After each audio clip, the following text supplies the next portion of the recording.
Hello everyone, तो आज हम एक्सरसाइज 1.1 का क्वेश्चन नंबर 7 सॉल्व करेंगे और ये क्वेश्चन इस एक्सरसाइज का लास्ट क्वेश्चन है। ठीक है, अब ध्यान से देखेंगे यहाँ पे। अब ये जो क्वेश्चन है ये एक वर्ड प्रॉब्लम है और इस एक्सरसाइज में जितने सारे वर्ड प्रॉब्लम वाले क्वेश्चन हैं वो सारे क्वेश्चन एचसीएफ या फिर एलसीएम का यूज होकर ही सॉल्व होगा। क्लियर है? अब ध्यान से देखेंगे।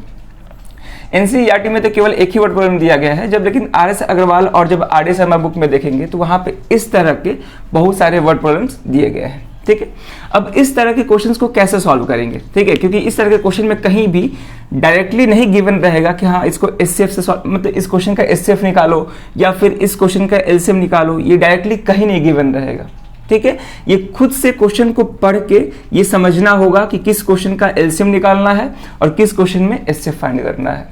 ठीक है, बनेगा एचसीएफ और एलसीएम का ही यूज करके, लेकिन ये पहचानना बहुत जरूरी है कि किस क्वेश्चन में हम एचसीएफ का यूज करेंगे और किस क्वेश्चन में हम लोग एलसीएम का यूज करेंगे। क्लियर है? अब ध्यान से समझेंगे। अब ये कैसे पता करें कि किस क्वेश्चन में एचसीएफ यूज करना है, किस क्वेश्चन में एलसीएम यूज करना है, तो उसके लिए ध्यान से समझेंगे। पहले हम क्या करेंगे कि जो भी ये वर्ड प्रॉब्लम वाला क्वेश्चन दिया गया है उसको हम बहुत ध्यान से पढ़ेंगे। ठीक है, जो भी क्वेश्चन दिया गया है उसको बहुत ध्यान से पढ़ेंगे और ध्यान से पढ़ने के बाद हम खुद में एनालाइज करने का कोशिश करेंगे कि जो भी इस क्वेश्चन का आंसर आने वाला है वो आंसर गिवन डाटा से। अब गिवन डाटा क्या है? यहाँ पे जो न्यूमेरिकल वैल्यूज दिए गए हैं ना, इनको हम गिवन डाटा बोलेंगे। ठीक है ना, तो जो भी न्यूमेरिकल वैल्यू है उस न्यूमेरिकल वैल्यू से मेरा जो आंसर आने वाला है वो बड़ा आने वाला है या फिर छोटा आने वाला है। ठीक है, अगर मेरे क्वेश्चन का आंसर गिवन डाटा से बड़ा आ रहा है, लग रहा है कि हाँ ये मतलब इस क्वेश्चन का आंसर बड़ा आएगा, तो उस केस में हम एलसीएम फाइंड करेंगे। ठीक है, अगर वही हमको ये लगे कि जो मेरा क्वेश्चन का आंसर आने वाला है वो गिवन डाटा से छोटा हो सकता है, तो उस केस में हम एचसीएफ फाइंड करेंगे। क्लियर है? वैसे भी हम पढ़े थे कि किसी भी गिवन नंबर का जो एचसीएफ होता है वो गिवन नंबर से छोटा होता है, जबकि जो एलसीएम होता है वो गिवन नंबर से बड़ा होता है या फिर नंबर के इक्वल होता है। ठीक है, तो इस कंसेप्ट का यूज करके हम वर्ड प्रॉब्लम्स को आसानी से सॉल्व करेंगे, क्योंकि अगर इस तरह के वर्ड प्रॉब्लम को मैथमेटिकल अप्रोच लगा के सॉल्व करने की कोशिश करेंगे तो वो क्वेश्चन बहुत लेंथी हो जाएगा। ठीक है ना, तो फिर वो क्वेश्चन आसानी से बन नहीं पाएगा और इस तरह का क्वेश्चन एग्जाम में हमेशा पूछता है, मतलब हर साल पूछता है लगभग। ठीक है, तो अगर इसमें हम ज़्यादा समय दे देंगे तो फिर मतलब समय तो उतना रहता नहीं है एग्जाम में, जब इसी में ज़्यादा समय दे देंगे तो और क्वेश्चन नहीं बन पाएगा, छूट जाएगा। क्लियर है? तो इसीलिए ये कंसेप्ट जानना बहुत जरूरी है। क्लियर है? ठीक है, तो हम क्या बोले, क्वेश्चन को हम ध्यान से पढ़ेंगे और पढ़ने के बाद हम खुद एनालाइज करने की कोशिश करेंगे कि जो मेरा आंसर आने वाला है वो गिवन डाटा से बड़ा आने वाला है या छोटा आने वाला है। अगर लग रहा है कि मेरा आंसर गिवन डाटा से बड़ा हो सकता है तो उस केस में एलसीएम फाइंड करेंगे, और अगर ऐसा लग रहा है कि मेरा जो आंसर है वो गिवन डाटा से छोटा हो सकता है तो उस केस में हम एचसीएफ फाइंड करेंगे। क्लियर है यहाँ तक? ठीक है, अब ध्यान से एक और बात समझेंगे। अगर हम जिस भी क्वांटिटी का एचसीएफ या एलसीएम फाइंड करते हैं, ध्यान से समझेंगे, जिस भी क्वांटिटी का हम एचसीएफ और एलसीएम फाइंड करते हैं आंसर भी वही क्वांटिटी आता है। जैसे फॉर एग्जांपल अगर हम लोग मान लेते हैं कि एचसीएफ और एलसीएम फाइंड करते हैं नंबर ऑफ स्टूडेंट का। ठीक है, अगर हम लोग मान लेते हैं कि नंबर ऑफ स्टूडेंट का एचसीएफ या एलसीएम फाइंड कर रहे हैं तो जो भी वैल्यू निकल के आएगा वो किसको रिप्रेजेंट करेगा? नंबर ऑफ स्टूडेंट को ही रिप्रेजेंट करेगा। क्लियर है? अगर हम मान लेते हैं कि जो हम एलसीएम और एचसीएफ निकाले हैं वो टाइम का निकाले हैं, तो जो भी वैल्यू आएगा वो भी किसको रिप्रेजेंट करेगा? टाइम को ही रिप्रेजेंट करेगा, यानी कि वो भी एक टाइम ही होगा। क्लियर है? तो जिस भी क्वांटिटी का हम एचसीएफ एलसीएम निकालेंगे वही क्वांटिटी आएगा। ठीक है, यहां पर अगर मान लेते हैं नंबर ऑफ फ्रूट्स का निकाल रहे हैं तो जो भी एचसीएफ एलसीएम आएगा वो भी नंबर ऑफ फ्रूट्स को ही रिप्रेजेंट करेगा। ठीक है, इस बात को भी ध्यान में रखेंगे। ऐसा नहीं है कि हम यहाँ पे टाइम का एचसीएफ एलसीएम निकाले और यहाँ पे लेंथ आ गया, या फिर हम लेंथ का एचसीएफ एलसीएम निकाले यहाँ पे टाइम आ गया। नहीं, सेम क्वांटिटी आएगा। ठीक है, अगर हम लेंथ का एचसीएफ एलसीएम निकालेंगे तो यहाँ पे जो भी वैल्यू आएगा वो लेंथ ही आएगा। आ रही बात समझ में? चलिए, अब इस तरह के क्वेश्चन को कैसे सॉल्व करेंगे बहुत ही ध्यान से देखेंगे यहाँ पे। अच्छा, एक और बात हम यहीं पे बता देते हैं।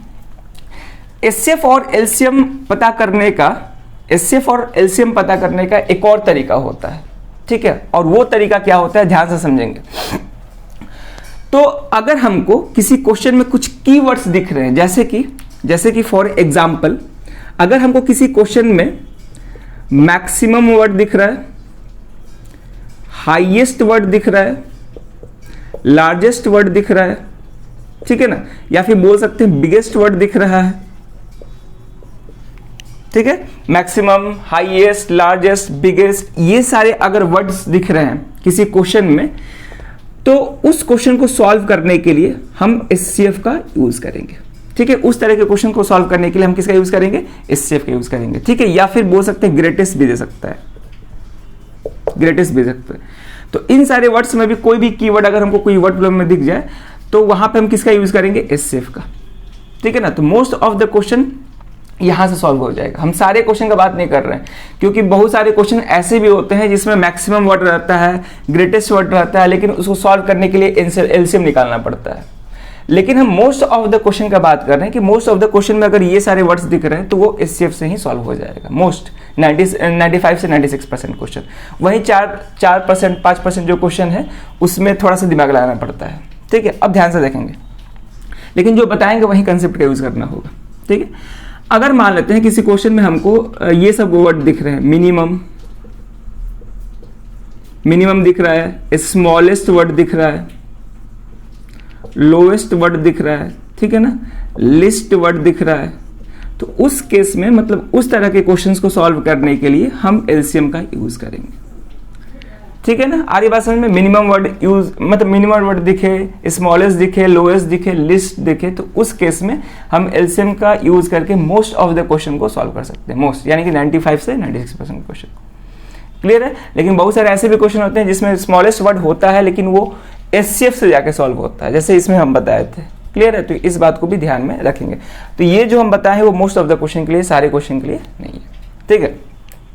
अब यहाँ पे एक और बात समझेंगे, जैसे कि बहुत सारे वर्ड प्रॉब्लम में हमको और भी कुछ वर्ड्स दिखते हैं, जैसे साइमल्टेनियस, ठीक है, साइमल्टेनियस दिखता है, टुगेदर दिखता है, ठीक है, एट द सेम टाइम दिखता है। अगर ये सारे कीवर्ड्स हमको दिखते हैं, अगर किसी वर्ड प्रॉब्लम में ये सारे कीवर्ड्स दिखते हैं तो वो 100% गारंटी है कि वो एलसीएम से ही बनेगा, ठीक है। यानी कि अगर ये कीवर्ड्स दिख रहे हैं किसी क्वेश्चन में तो सारे के सारे क्वेश्चन एलसीएम से ही बनेगा, क्लियर है। Simultaneous, together, eight the same time, eight the same point, clear है। अब ध्यान से देखेंगे, जस्ट वैसे ही अगर हमको एचसीएफ में कहीं दिख रहा है क्लासिफिकेशन वर्ड, ठीक है, क्लासिफिकेशन, या फिर distribution into groups, distribution into groups, ठीक है, अगर ये कहीं लिखा हुआ मिल रहा है हमको किसी वर्ड प्रॉब्लम में, तो उसमें हम किसका यूज करेंगे सॉल्व करने के लिए, एचसीएफ का यूज करेंगे, ठीक है। तो अगर ये भी दिख रहा है तो वहां से भी सारे क्वेश्चन किससे सॉल्व हो जाएंगे, एचसीएफ से सॉल्व हो जाएंगे, ठीक है। तो ये जो हम कंसेप्ट बताए हैं ये बहुत इंपॉर्टेंट कंसेप्ट है। अगर ये कंसेप्ट आ रहा है तो वर्ड प्रॉब्लम को सॉल्व करने में ज्यादा समय नहीं लगेगा, क्योंकि हम पढ़ के ही बता सकते हैं कि इसमें एचसीएफ का कंसेप्ट यूज होगा या फिर एलसीएम का कंसेप्ट यूज होगा। आ रही है बात समझ में? चलिए, तो इतना पहले नोट कर लीजिए, उसके बाद हम इस क्वेश्चन को बताते हैं कैसे सॉल्व करना है। अब हम इस क्वेश्चन को पढ़ते हैं। तो क्वेश्चन क्या है? क्वेश्चन है there is a circular path around a sports field, ठीक है ना। तो क्वेश्चन में दे रहा है कि एक स्पोर्ट्स फील्ड है, तो मान लेते हैं कि ये एक स्पोर्ट्स फील्ड है, ठीक है, जो कि सर्कुलर है, और इसके अराउंड एक सर्कुलर पाथ है, यानी कि ये स्पोर्ट्स फील्ड है मेरा, और इसके अराउंड सर्कुलर पाथ है, यानी कि कुछ ऐसा है, ठीक है, ऐसा कुछ है। अब आगे क्वेश्चन बोल रहा है कि Sonia takes 18 minutes to drive 1 round of the field while Ravi takes 12 minutes for the same, ठीक है। तो क्वेश्चन में 2 पर्सन है, एक सोनिया है और एक रवि है, ठीक है। अब क्वेश्चन में बोल रहा है कि सोनिया इस सर्कुलर पाथ का पूरा एक चक्कर लगाने में 18 मिनट समय ले रही है, और रवि इस सर्कुलर पाथ का पूरा एक चक्कर लगाने में 12 मिनट समय ले रहा है, ठीक है। यानी कि सोनिया एक चक्कर लगाने में 18 मिनट का समय ले रही है और रवि एक चक्कर लगाने में 12 मिनट का समय ले रही है, ठीक है। अब क्योंकि यहाँ पे जो सोनिया है ज़्यादा टाइम ले रही है तो इसका स्पीड कम होगा, और रवि यहाँ पे कम समय ले रहा है तो इसका स्पीड ज़्यादा होगा, क्योंकि क्वेश्चन में बोल रहा है कि ड्राइव, यानी कि ड्राइव का मतलब मान लेते हैं कार ड्राइव कर रहा है, ठीक है। तो अब ध्यान से पढ़ेंगे। अब क्वेश्चन में आगे दे रहा है कि suppose they both start at the same point and at the same time and go in the same direction, after how many minutes will they meet again at the starting point, ठीक है। तो question में ये बोल रहा है कि सोनिया और रवि डिसाइड करते हैं कि हम एक पॉइंट से स्टार्ट करेंगे, ठीक है, मान लेते हैं कि इसी पॉइंट से दोनों स्टार्ट करते हैं और फिर से इस सर्कुलर पाथ का चक्कर लगाते हैं, ठीक है। अब ध्यान से समझेंगे। तो सोनिया और रवि सेम पॉइंट से और सेम डायरेक्शन में चक्कर लगाने स्टार्ट किए। अगर रवि इस डायरेक्शन में चक्कर लगा रहा है तो सोनिया भी इसी डायरेक्शन में चक्कर लगा रही है, ठीक है, यानी कि ये ड्राइव कर रही है और सेम पॉइंट पे और सेम टाइम पे, ठीक है। तो हमसे क्वेश्चन में बोल रहा है कि हमको ये बताओ कि दोनों फिर से वापस कब इस स्टार्टिंग पॉइंट पे पहुंचेंगे, यानी कि कितने मिनट के बाद फिर से सोनिया और रवि स्टार्टिंग पॉइंट पे एक साथ मिलेंगे, ठीक है। क्योंकि शुरुआत तो एक ही साथ किए थे और शुरुआत करने के बाद फिर दोबारा एक साथ स्टार्टिंग पॉइंट पे कब मिलेंगे, कितने मिनट के बाद मिलेंगे, यानी कि हमको टाइम निकालना है, ठीक है। अब कैसे करेंगे बहुत ध्यान से समझेंगे यहाँ पे, ठीक है। तो यहाँ पे हम समझते हैं कुछ, इस सर्कल को हम क्लीन कर रहे हैं, ठीक है, इसको हम क्लीन कर रहे हैं। अब ध्यान से समझेंगे। अब क्वेश्चन ये है कि इस क्वेश्चन को सॉल्व करने के लिए हमको एचसीएफ का यूज करना होगा या फिर एलसीएम का यूज करना होगा। तो फिर वही बात जो सिखाए थे कि हम पहले क्वेश्चन को पढ़ने के बाद ये समझने का कोशिश करेंगे कि जो मेरा आंसर आने वाला है वो गिवन डाटा से बड़ा हो सकता है या फिर छोटा हो सकता है। अगर बड़ा हो सकता है तो उस केस में एलसीएम फाइंड करेंगे, अगर छोटा आएगा तो उस केस में हम एचसीएफ फाइंड करेंगे। तो यही हम पता करने की कोशिश कर रहे हैं कि जो मेरा आंसर आएगा वो बड़ा होगा गिवन डाटा से कि छोटा होगा। अब समझेंगे ध्यान से। मान लेते हैं कि ये मेरा सोनिया, मतलब ये सोनिया है और ये रवि है, ठीक है। अब ध्यान से समझेंगे। 12 मिनट पे मान लेते हैं कि आफ्टर 12 मिनट, 12 मिनट के बाद रवि जो है फिर से दोबारा स्टार्टिंग पॉइंट पे पहुंच जाएगा, क्योंकि 12 मिनट में वो क्या कर रहा है, एक चक्कर लगा ले रहा है। और एक चक्कर लगाने का मतलब जिस पॉइंट से स्टार्ट किया है दोबारा उसी पॉइंट पे पहुंच जाना, ठीक है। तो रवि तो 12 मिनट के बाद फिर से इसी पॉइंट पे पहुंच गया, यानी कि एक राउंड कंप्लीट कर लिया। लेकिन जो सोनिया है वो सोनिया 12 मिनट के बाद ये स्टार्टिंग पॉइंट पे नहीं पहुंच पा रही है, क्योंकि वो 18 मिनट ले रही है स्टार्टिंग पॉइंट पे फिर से पहुंचने के लिए। यानी कि 12 मिनट के बाद सोनिया कहीं यहाँ पे होगी, सोनिया कहीं यहाँ पे होगी, लेकिन रवि यहाँ पे पहुंच गया होगा ऑलरेडी 12 मिनट के बाद, ठीक है। अब ध्यान से समझेंगे। अब 12 मिनट के बाद जब 18 मिनट आएगा तो 18 मिनट पे सोनिया जो है स्टार्टिंग पॉइंट पे पहुंच जाएगी, क्योंकि एक चक्कर अपना पूरा लगा लेगी 18 मिनट के बाद, ठीक है। तो एक चक्कर जब लगाएगी तो वो फिर से स्टार्टिंग पॉइंट पे पहुंच जाएगी 18 मिनट बाद, ठीक है। तो यहाँ पर हम लिख रहे हैं आफ्टर 18 मिनट। तो 18 मिनट के बाद सोनिया फिर से स्टार्टिंग पॉइंट पे पहुंच जाएगी, लेकिन रवि का स्पीड क्योंकि ज़्यादा है तो 18 मिनट के बाद वो थोड़ा आगे बढ़ जाएगा और मान लेते हैं कहीं यहाँ पे पहुंच गया, ठीक है, मान लेते हैं कहीं यहाँ पे पहुंच गया, ठीक है। अब खुद से सोचो कि अगर दोबारा फिर से दोनों को एक साथ स्टार्टिंग पॉइंट पे मिलना होगा तो जो भी टाइम होगा वो गिवन टाइम से क्या होगा, ज़्यादा ही होगा ना, गिवन टाइम से ज़्यादा होगा, क्योंकि हम इसमें का सबसे हाईएस्ट मतलब सबसे ज़्यादा वाला टाइम लिए हैं, 18 मिनट लिए हैं। तो 18 मिनट पे तो ये रवि और सोनिया अलग अलग जगह पे है, एक साथ नहीं है। 12 मिनट पे भी चेक किए, 12 मिनट पे भी सोनिया और रवि अलग अलग जगह पे था, एक साथ पे नहीं था, ठीक है। अगर इससे कम समय लेते हैं, जैसे कि मान लेते हैं 9 मिनट के बाद पूछते हैं कि 9 मिनट के बाद दोनों कहाँ होगा, आफ्टर 9 मिनट। तो 9 मिनट के बाद ना ही रवि स्टार्टिंग पॉइंट पे पहुंचा होगा ना ही सोनिया स्टार्टिंग पॉइंट पे पहुंचा होगी। जैसे कि अगर हम बोलते हैं 9 मिनट के बाद दोनों कहाँ होगा, तो मान लेते हैं कि 9 मिनट के बाद मान लेते हैं सोनिया कहीं यहाँ पे है और रवि कहीं यहाँ पे पहुंच गया, ठीक है। तो 9 मिनट के बाद भी दोनों साथ में नहीं है, यानी कि जो भी मेरा आंसर है वो गिवन डाटा से तो छोटा नहीं हो सकता है, गिवन डाटा से छोटा नहीं हो सकता है। मेरा आंसर जो होगा वो गिवन डाटा से बड़ा ही आएगा, क्योंकि जितने समय बाद भी मिलेंगे वो लोग वो टाइम गिवन टाइम से ज़्यादा ही होगा, वो टाइम गिवन टाइम से ज़्यादा ही होगा। क्लियर है। तो इस केस में इस क्वेश्चन को सॉल्व करने के लिए क्या करना होगा, हमको एलसीएम फाइंड करना होगा 18 और 12 का, क्योंकि जब ज़्यादा होता है तो उस केस में क्या फाइंड करना होता है, एलसीएम फाइंड करना होता है, ठीक है। चलिए फिर तो इस क्वेश्चन को सॉल्व करने के लिए हम सिंपली क्या फाइंड करेंगे, एलसीएम। अब इतना तो समझ में आ गया कि इस क्वेश्चन को सॉल्व करने के लिए एलसीएम फाइंड करना होगा, ठीक है। तो चलिए करते हैं। तो हमसे क्या पूछा था क्वेश्चन में पूछा है आफ्टर हाउ मेनी मिनट्स, यानी कि हमसे टाइम पूछा है, टाइम दिया भी है और टाइम पूछा भी है, ठीक है। तो डायरेक्ट एलसीएम निकालेंगे तो वहां से हमको आंसर मिल जाएगा, ठीक है ना, क्योंकि दोनों का क्वांटिटी सेम है। अब ध्यान समझेंगे तो क्या लिखेंगे यहाँ पे, रिक्वायर्ड नंबर ऑफ मिनट्स, यानी कितने मिनट के बाद वो एक साथ फिर से मिलेंगे। तो रिक्वायर्ड नंबर ऑफ मिनट्स वो किसके इक्वल होगा, एलसीएम ऑफ गिवन डाटा, क्या क्या दिया गया है, 18 और 12, दोनों का एलसीएम निकालेंगे प्राइम फैक्टराइजेशन मेथड से या फिर डिवीजन मेथड से भी निकाल सकते हैं। ठीक है, तो यहाँ पे हम प्राइम फैक्टराइजेशन मेथड का यूज़ कर रहे हैं।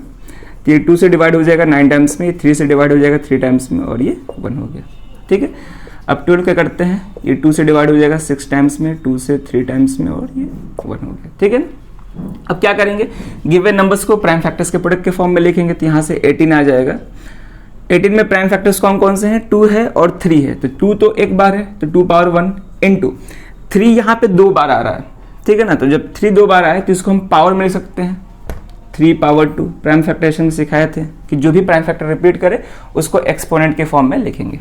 ठीक है, अब यहाँ पे 12 क्या देखते हैं, 2 कितना बार आ रहा है, 2 बार आ रहा है, तो 2 पावर 2 हो जाएगा, इंटू 3 कितना बार आ रहा है, 1 बार आ रहा है। क्लियर है। चलो अब हमको एलसीएम फाइंड करना है, एलसीएम ऑफ 18 और 12। तो एलसीएम में क्या करते हैं कि हम सारे प्राइम फैक्टर्स को लिखते हैं। तो कौन कौन से प्राइम फैक्टर्स हैं, तो 2 है और 3 है, इसमें हम कॉमन नहीं देखते, इसमें सारे लिखते हैं। ठीक है, तो 2 इंटू 3। अब हम क्या करते हैं, प्राइम फैक्टर का हाईएस्ट पावर लेते हैं। एलसीएम में हम प्राइम फैक्टर का हाईएस्ट पावर लेते हैं, और एचसीएफ में हम कॉमन प्राइम फैक्टर का लोएस्ट पावर लेते हैं। वहां पे कॉमन लेते हैं, यहाँ पे कॉमन नहीं लेते हैं। ठीक है, तो देखते हैं हाईएस्ट पावर क्या है, तो 2 का हाईएस्ट पावर 2 है, 3 का भी हाईएस्ट पावर 2 है। तो ये हो जाएगा 2 स्क्वायर 4 इंटू ये 9, यानी कि कितना आ गया, 36 minute.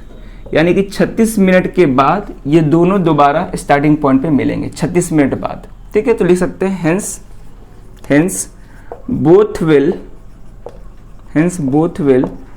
meet at the starting point